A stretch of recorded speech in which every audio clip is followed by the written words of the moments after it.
Let's begin with the heart of this pedal from the 9 volt to 18 volt operation. I set my metal tone at 9 volts right now, so I'm going to let you hear the 9 volt setting, and then without changing any of the controls, I'm going to bounce it up to 18 volts so you can hear the dynamic response.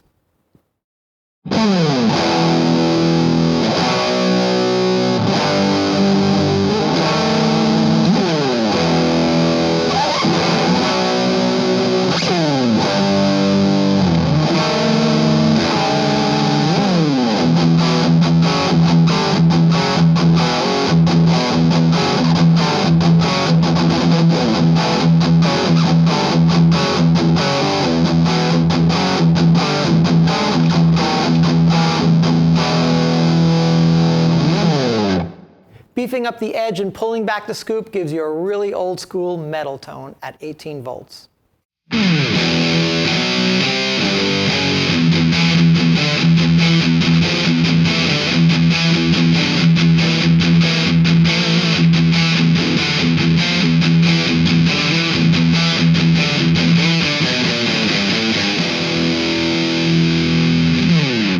Finally, at 9 volts, I cranked the scoop and the edge to give you a real pronounced metal tone.